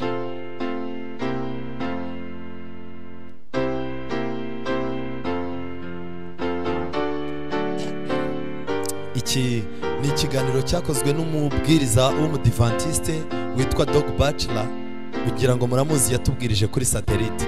Uyu mugabo rero ni umuhanga mu gukurikirana amateka y'ubuhanuzi aho ibintu birimo kwerekera. Kandi ikintu nagira ngo mbabwire, aha yari yakoze ubushakashatsi ku nama y'amadini y'abaprotestani bari bahuye. Abaprotestani bari bahuye barangije bategura disikuru, bavuga yuko Imana yabahaye ubumwe n'abagatulika n'andi madini yose. Nibyo uyu mugabo yari arimo. Kandi uyu muvugizi wabo arangije, dore aba ni abanyamadini yose ya giprotestani, kandi ku ruhimbi rwabo hari inyoni nini irimo kugaburira akanyoni gatoya. Ikinyoni kinini cyari Kiliziya Gatulika yasamye, ubuprotestani bwasamye aribwo kanyoni gatoya Kiliziya irimo kubugaburira. Noneho rero ikintu gitangaje ahangaha nagira ngo mbereke, biratangaje. Noneho barangije, Papa yahise avugana nabo. Papa yahise avugana nabo arababwira tumva, ngiye kuganira namwe, ntabwo ndi buvuge Icyongereza, sindi buvuge n'Igitaliyani, ahubwo ndaza kuvuga ururimi rw'umutima wanjye, ndaza kuvuga mvugishije umutima wanjye. Nuvuga ngo bari bapanze abanyamadini bateguye screening nk'iyi ngiyi, bagiye kubona batungurwa nuko barangije kuvuga Papa bahise babona screen, basanga Papa yari arimo gukurikirana ibintu bari barimo. Noneho Papa rero ahita aganira nabo ako kanya. Kuganira nabo rero, disikuru yabahaye uyu munsi yari disikuru ihishe ubugome bukomeye. Arangije ati, nta bindi tugomba kwigisha, twigishe abantu gukunda Imana kandi twigishe n'abantu gukundana, nicyo kintu cyonyine. Ayo mategeko yonyine arahagije. Bivuze ngo arimo arakuraho amategeko y'Imana, abantu bikundanire biyegeranire gusa. Aha rero kuri iki kiganiro Papa yarakomeje, arangije atumva, nagize amahirwe yo kumenya iby'inama yanyu kandi byanejeje. Mfite rero umunezero wimbitse. Mfite umunezero kubera iki? Ni iki kirimo kumpa umunezero? Ni ukubona muri hamwe, murimo gusenga Yesu kuko ari we mwami n'umukiza, kandi mwarangiza mugasabira n'umubyeyi kugira ngo yakire umwuka wera. Rwose ibi birimo biranezeza cyane, rero ntimushobora kubyumva mu buryo bw'umwihariko. Rero ibi byarabaye, yari arimo kubibutsa amateka. Hari umuryango, ni umuryango mwiza, umuryango urimo kuza hamwe, umuryango ntukwiye gutandukana. Ahangaha umuryango yawise iki rero? Umuryango hari arimo kuvuga, arimo aravuga umuryango wa Kiliziya, abana bagiye, arimo aravuga abaprotestani. Reka tunyaruke murebe noneho imvugo ya Papa ikintu yari ihishe. Mwibuke abavandimwe ba Yosefu bagiye muri Egiputa kugura. Noneho rero bagezeyo, nta mafaranga bari bafite, nta kintu bari bafite, nta mafaranga rwose bari bafite. Agiye kubacyurira abaprotestani, ariko hari ikintu babonye kiruta ibiryo. Babonye umuvandimwe wabo. Bivuze ngo abaprotestani bagiye muri Egiputa, noneho bagiye mu Egiputa, noneho igihe kirageze ngo bakenere Yosefu. Yosefu niwe wabatunze. Kubw'ibyo rero abaprotestani nibagaruke, ubu Papa bufite icyo kubatunga. Dufite umuco, dufite byinshi cyane birimo kuduhuza. Twebwe turakize kubigendanye n'iby'ubumana, turakize. Murumva icyo arimo kubabwira hano rero. Ariko dufite icyo umuntu yasangira n'undi, cyangwa icyo umuntu afana. Tugomba gutakira rimwe nk'uko Yosefu yariranye n'abavandimwe be. Kandi aya marira azadufasha, aya marira azaba ari amarira y'urukundo. Bivuze ngo ubu protestani nibuze bwicarane na Gatulika baririre hamwe nk'uko Yosefu yariranye n'abavandimwe be. Ndimo ndavuga ibi inshuti zanjye, ndimo ndabivuga mu buryo bworoheje rwose, mutagira ngo ni ibintu bikomeye. Ndimo ndabyoroshya n'umunezero wanjye mu buryo bwimbitse. Mureke uyu mwanya urukundo rwacu rukure, kubera yuko ibi bizadufasha gutuma umwe yakurura undi, umwe agira icyo amarira undi, kandi twese dufatanye kuramya Kristo ari we mukiza wacu. Ndabashimiye by'umwihariko kubwo kunyumva no kuntega amatwi. Ndabashimiye by'umwihariko byimbitse kuko munyemereye kuganira namwe mu rurimi rw'umutima wanjye. mutega amatwi murebe, mutega amatwi munarebe. Kandi ndashaka kubasaba rwose mumbabarire, munsengere. I need your prayers. Nkeneye n'amasengesho yanyu nubwo ndi papa, munsengere. Kandi buriya niba ari ikintu abaprotestani bakunda ni ugusengera umuntu. Kandi mureke dusenge Imana icyarimwe kugira ngo itwunge, idushyire hamwe. Mureke buri muntu wese afashe undi mu buryo bw'umwuka bukomeye. Mureke Imana isoze umurimo yatangiye muri twebwe. Hari umurimo Imana yatangiye muri twe, mureke Imana iwukomeze. Kandi ibi ni ibitangaza. Ubu bumwe bwabaye nicyo gitangaza gikomeye. Hari umutaliyani witwa Manzoni yabwiye umuntu woroheje, sinigeze mbona Imana ikora ibitangaza itarangije neza. Sinigeze mbona Imana ikora igitangaza itasoze. Imana rero izasoza igitangaza cyayo nk'iki ngiki yatangiye. Noneho rero twegera imbere, turimo turanyaruka. Abaprotestani rero, wa mugabo nababwiye witwa Kenneth Copeland uhagarariye abaprotestani muri Amerika, yarababwiye ati muhaguruke, amaboko bayashyize hejuru. Imisengere ya gipagani yo gusenga abantu bamanitse amaboko. Muze dusenge. Papa yadusabye ko tumusengera, muhaguruke tumusengere rwose. Abapasteri Kenneth Copeland, uriya mugabo ukomeye cyane kandi nawe akaba n'umujesuite mu buryo butazwi. Uyu mugabo ni umwe mu bayobozi bakomeye muri Amerika ushinga n'amadini, niwe uhagarariye ibintu bya teoloji. Noneho rero murebe ikigiye gukurikira. Atangiye gusenga. Mana, wavuze yuko icyo tuzasaba ku mutima uzagikora. Twebwe twateranye mu bumwe bwa mwuka. Ubu bumwe bw'amadini barimo barabutiza amasomo ya Bibiliya kugira ngo bube ubumwe busobanutse. Ikintu gikomeye aha ngaha, ngaba bagiye gusenga rero, bagiye no kujya mu zindi ndimi. Dore computer yananiwe uko ibisobanura, arimo aravuga za ndimi zabo, arimo arazivuga. Ngaba bose barimo barasengera ndi papa, nawe kamera zirahari, arimo arabikurikiraniriwe muri Vatican, arimo aravuga mu zindi ndimi,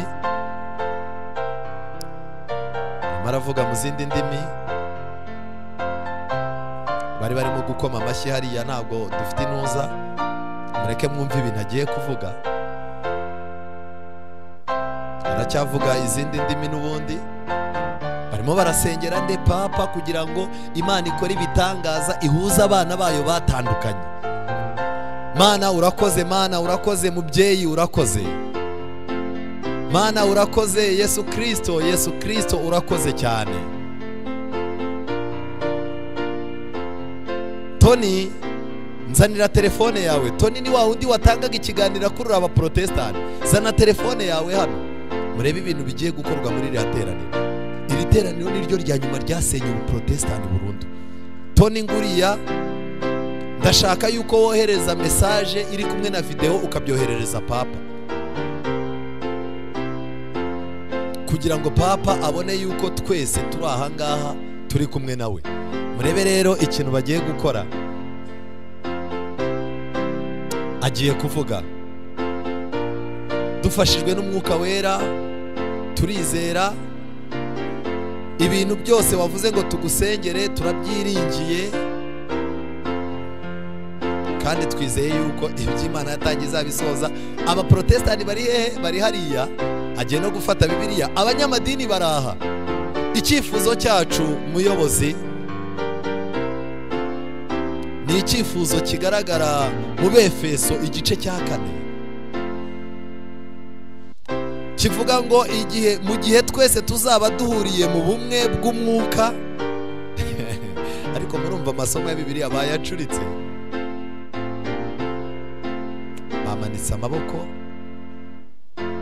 Uyu urimo gufotora arimo arafotora, yafunguye, arimo arafotora ibintu arimo kohereza kwa papa direct. Abandi barahangaha, murebe uko bahagaze, barimo baragurwa, ntibazi iyo biva.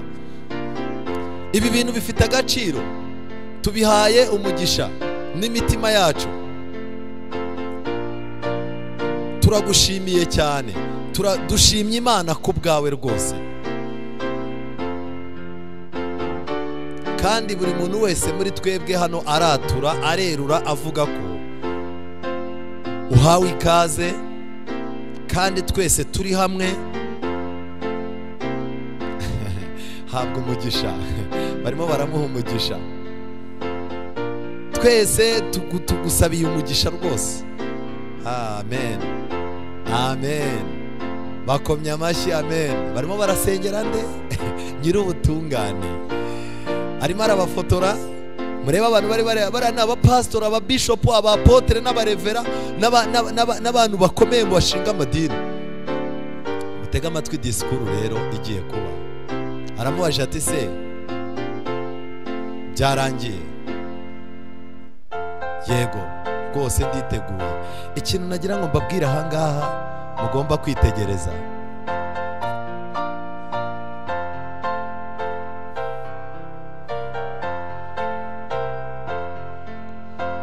maze imyaka 47 muri uyu murimo wacu. Ibi bintu ntibyigeze biba, twari twarabigerageje byaranze. Ngubwo ubuhamya atanze mu myaka 47 ashinga amadini, akora ibintu guhuza abantu ngo abahuze na papa byari byaranze. Ahise abyerura yuko bikunze. Ikintu gikomeye nagira ngo mbabwire muri uyu mwanya dusoza, nagira ngo mbabwire ngo aba bayobozi b'amadini ibyo barimo barabizi. Urugendo rero twari turimo kwiga, amadini agiye gusubira aho yavuye. Amadini yose yacomotse muri Kiliziya Gatolika. Kiliziya Gatolika igiye gukoresha imbaraga ayo madini yose asubireyo. Kandi nagira ngo mbabwire dufite umubare munini w'abadivanisiti.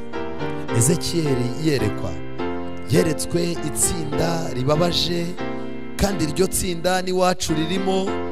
Ezekiyeli, murebe muri Bibiliya zanyu mu gitabo cya Ezekiyeli.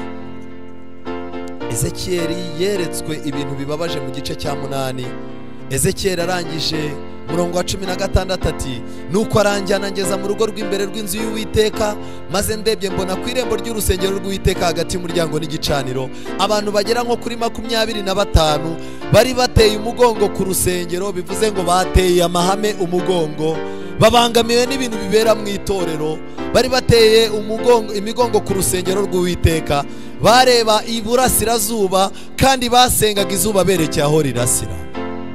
Turabafite abantu bicaye muri uru rusengero, ariko imitekerereze yabo yamaze kugera i Babuloni, gahunda zabo zageze i Babuloni. Abana babo bariga ku isabato, abagore babo barataha ubukwe ku isabato, nabo ubwabo barakira, barahemba, barishyura, barimo barubaka ku isabato. Najya mbabwire ngo Satani arimo araturimburamo amahame y'Imana. Abantu benshi bicaye bareba imbere, ariko imitima yabo yateye umugongo amasezerano n'ijambo ry'Imana. Mugarukira aho ngaho. Abadivanisi mwibuke yuko aba bose nibamara guhura ikibazo kizabatwe kandi nabiberetse. Ntawe uzamenya uko bigenze, ntawe uzamenya uko bije, bizihindura mu kanya gato. Mbega uburyo mbabajwe n'uburyo iby'agakiza kacu tutabyitayeho.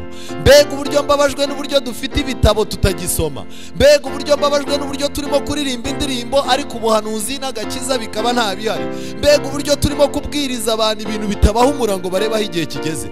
Mbega uburyo dufite abizera batabona naho ikibazo kiri. Mbega uburyo dufite abantu bagitwarwa n'ubuhanuzi bwo kuri televiziyo kuko ijambo ry'Imana baritaye. Abadivanisi benshi bagiye kuzicwa n'agahinda bitewe n'uko ibintu bize bigishije bizabasohoreraho batunguwe. Muri uyu mwanya ndabararika abantu b'Imana, musabe Imana iduhumura amaso, musabe Imana iduhumura amaso. Dufite abantu bakunze idini ryacu cyane ariko batigeze bagira n'isano na Kristo. Abo bose bazasigara. Elena White yeretswe marayika arimo kuvuga ngo mwegeranye imirongo. Abaza marayika ati ni ibiki? Mu mwanya hano ko hari abantu benshi bagiye he? Marayika aramubwira ngo habaye ishungura, abatubatse kuri Kristo bose bagiye. Ni ibiki bizatuma abantu benshi bava muri iri torero? Icya mbere, ubumenyi butimbitse mu ijambo ry'Imana buzatwara abantu benshi. Icya kabiri, kwanga guhindurwa n'ijambo ry'Imana. Icya gatatu, kutakira ubutumwa bwa marayika bwa Laodikiya bwagenewe Laodikiya, ubutumwa budusaba kwihana. Icya kane, kuba abantu bakunze ubuzima bwa none kuruta ubw'ahazaza.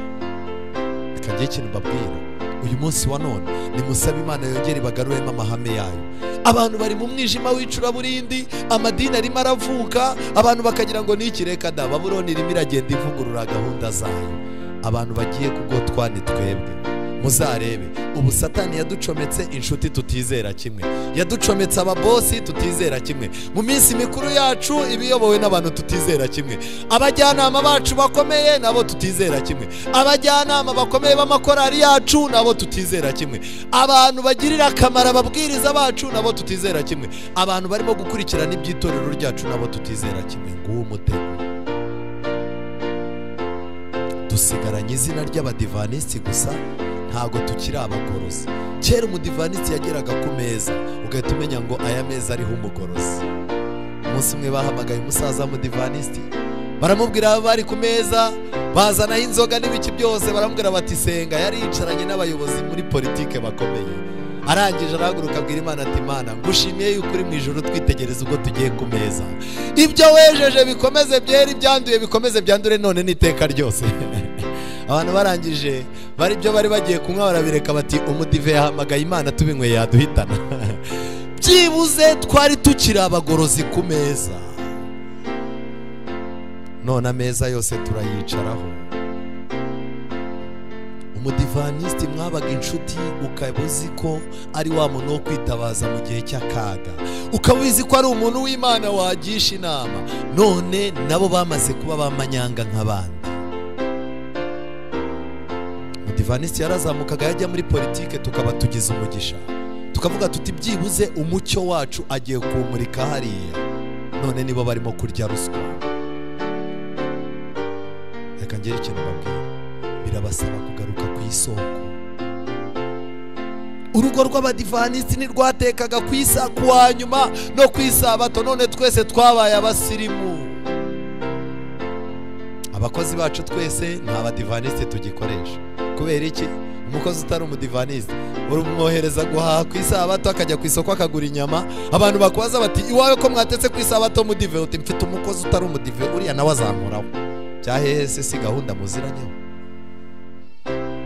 Abana banyu bariga ku isabato, murimo murataha ubukwe. Kera umuntu yateguraga ubukwe agahita avuga tumva nge ndabizi murumuna wa mama ntazahagera, ni umudive. Buriya abadive amahame yabo ntahinduka. None isabato isigaye saa 5, gahunda ya saa 5. Ujya kubona ukabona korari bamaze kuririmba, abari muri gahunda ukabona umuntu ari inyabije, yarangiza akagenda. Nimugoroba mwagaruka akubwira ati naringiye mu bukwe bwa murumuna wanjye, buriya nanga kwiteranya n'abantu. N'ubukwe musigaye mu butaha ku isabato. Mwese mwashiriye mu mashyirahamwe, kandi amashyirahamwe ni umuba. Niyo mpamvu n'ibyigisho mutakibasha kubiterura. Wewe waba urimo amafaranga y'ikimina, ishyirahamwe rizaza kugurisha inzu, umuntu akaguha amigisho ukayashobora. Abadivanisi bari bafite uburyo batandukanye, ibyo banywa n'ibyo barya. Mwese murimo muranywa karigazoke, ngaba baririmbyi barazinywa, kampuca ziranywebwa n'ababwiriza, abayobozi b'itorero barimo baranywa za Red Bull. Turi abasinzi b'igihe kizaza. Twarangiza tukabeshya ngo nitwe bana Imana isigaranye. Satani azakuba ibigeragezo bye kabiri kugira ngo iri shyanga ribuze kwinjira mu bwami bw'Imana. Mbere yuko akarengane tukinjiramo, Satani azabanza atume twiyica twebwe ubwacu. Amigisho nta rugo rukiga, nta rugo rugisenga. Turaza ku rusengero tuje kwerekana imyenda, turaza ku rusengero tuje kuko ari twe dufite gahunda. Imana urimo urayireba muri gahunda zose, ukabona ahantu Imana isigaye ni hake. Ababwiriza barahagarara hano bafite ibyo bagenewe bari bwigishe, ibyiciro birimo birakora nk'amashyaka. Jia ntishobora gufatanya na Bifemu ntishobora gufatanya n'amakorari, amakorari ntiyafasha ubutabazi, ubutabazi ntibwafasha abana ni. Reka njye ikintu babwira, turimo turakora nk'abadafite umugabo umwe.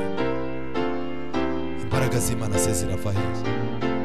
Turahamagara abantu ku bipande, twasanga batakiza tukabakuraho ngo batuma tubabanyu. Nyamara turazenguruka mu ngo z'abakire tujya kubasengera barwaye grippe.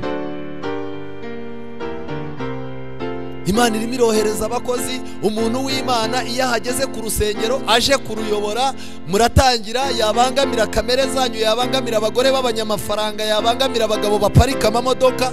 Iyo ababangamiye baricara bati wowe pasiteri nshatse bakwimura hano, birahagije ko mfunga icya 10. Konferanse yahita igukura ahangaha. Konferanse ishobora kumukura aha ariko ntiyamukura mu ijuru. Biragoye kuba twahamagara umuntu utari umudivantisi ngo aze yinjire mu itorero, mu gihe itorero abaturanyi baryo, abazengurutse urusengero baba bazi amahano abera mu nzu y'Imana. Reka ngire ikintu mbabwira, ikintu kimbabaje ni kimwe, nuko abaprotestani tuzajya gukanguka ibintu byarenze. Turimo turagenda dufungwa imigozi nka Samusoni. Isi irimo iratwogosha umusatsi ariko tukibwira yuko tuzabyuka. Abadivantisti benshi barajagaraye, bibwiye yuko icyumweru n'igitangazwa bazakanguka. Bazakanguka nka Samusoni basanga imbaraga zabashizemo. Ndumva umukiza ambwira ko mbuze imbaraga, ngo njye musenga iteka. Nimusenga iteka ntacyo nzagira gute? Ntacyo nzabura. Amadini arimo arasubira aho yahoze. Iri dini ryacu ni inzira y'ukuri itazagera i Roma, ariko dufitemo abantu bazahinguka i Roma kandi barahangaha. Saba Imana, pfuka musenge, bwira Imana uti Mwami nagushakishije umutima wose uzandinde kuyoba. Comoka mu myumvire ipfuye, shaka Imana bigishoboka kwibonwa. Wikwizera imyaka umaze mu idini, ahubwo izere imyaka umaze muri Kristo Yesu.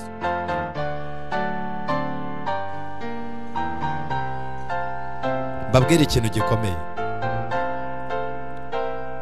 ibihe birimo biragenda. Satani yatwambitse amarineti, ntiturimo kubona aho ibihe bigeze. Muri uyu mugoroba ndakwingingira ku bwa Mwuka Wera, irinde gutaha ngo uve muri iyi nzu y'Imana udakemuye ikibazo ufitanye n'Imana. Saba Imana iguhumure, erega ntabwo ubona uri impumyi. Twambaye amarinete y'ikintu cyitwa ubuzima, turimo turahiga ubuzima ababwiriza, turimo turahiga ubuzima abakuru b'itorero, abapasiteri, abaririmbyi, korali zabuze abaririmba, abizera barimo barahiga ubuzima, nta mwanya wo gusenga. Ariko nagiye mbabwire ngo n'abatazi Imana nabo Satani yabahaye ikigeragezo cyitwa ubuzima, barimo barahiga ubuzima. Musaba Imana muri uyu mugoroba itwambura amarinete twambaye, itwambika amarinete y'ijuru, turebe yuko agakiza kacu katwegereye, tubone yuko ibintu byahindutse. Abanyapolitike barimo barabona ko ibintu byahindutse, abapagani badasenga barimo barabona ko ibintu byahindutse. Ndababaye kubona abakirisitu babona ko ibintu bisanzwe. Ibintu ntibisanzwe. Imbere ya ntebe uzahahagarara. Guhagarara imbere ya ntebe bizagusaba kuba warabanye na Kristo mu masengesho, kuba wareguriye Imana ibyawe byose, ntugire icyo uyihisha. Kuko ibyo rero umukuru nyiri ibihe byose, uko ibihe bizahinduka we ntabwo azaduhindukirana. Haleluya. Tuzakomeza tumubere abana nawe atubere umubyeyi. Dusenge. Uwiteka Mana nziza, izina ryawe rihabwe icyubahiro. Tumaze umwanya urenga isaha n'igice muri iki cyigisho. Wowe ubwawe wakoresheje amarangamutima yacu. Tugushimiye ko ibitekerezo byacu byari bimaze igihe birangaye, wabifunguye biha agaciro ijambo ryawe.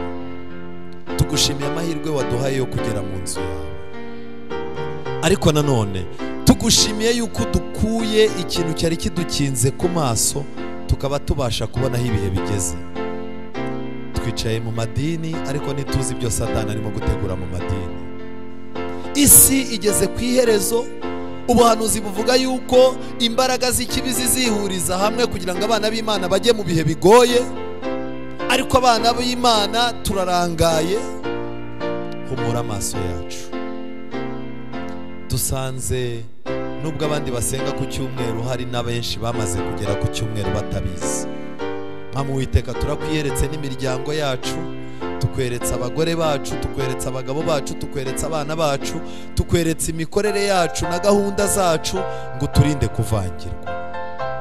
Tukweretse itorero ryawe Satani yinjiriye mu buryo budasanzwe, nubwo twasenga ngo satani yirukanwe mu iteraniro, ariko satani yageze kure, twirukanye satani mu mitima yacu. Ariko muri gahunda zacu satani azahaba kuko ni umwanzi w'ibyiza.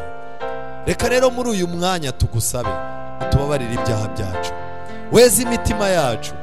Mwami Uwiteka, dore twaretse byinshi, twakoze urugendo, abenshi bararenganyijwe bazira isabato n'amategeko yawe, abandi birukanywe iwabo. Tugitangira urugendo twari dukunze ibyawe, twaje muri iyi nzu yawe dushaka agakiza. Uturinde kuba twarangarira mu bindi bintu ibyo ari byo byose. Reka ukora, reka uririmba, reka ubwiriza, reka uyobora ayobore nkaho nta gihe tugifite.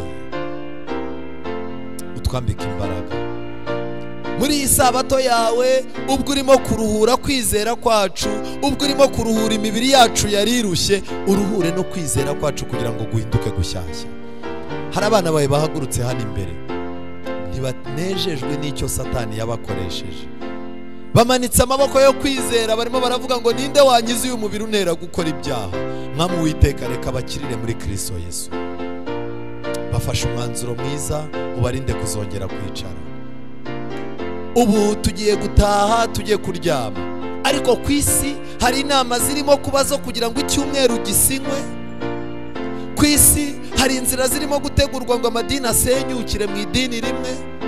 Ku isi hari abadayimoni barimo gusubiza abantu mu byaha bahozemo.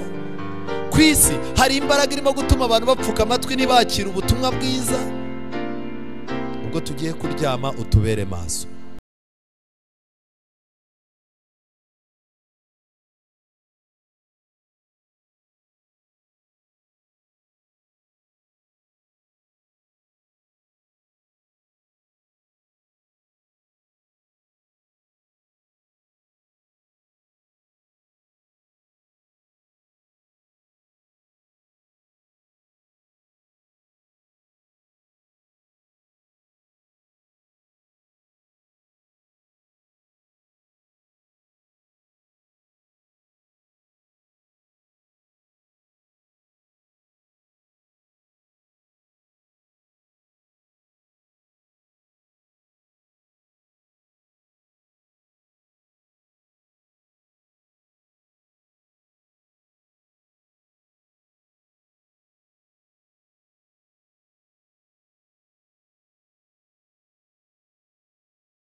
rikomeze riganiriza imitima yacu. Hari ubugoryi bwinshi buri mu bitekerezo byacu bwigizweho n'imbaraga yawe.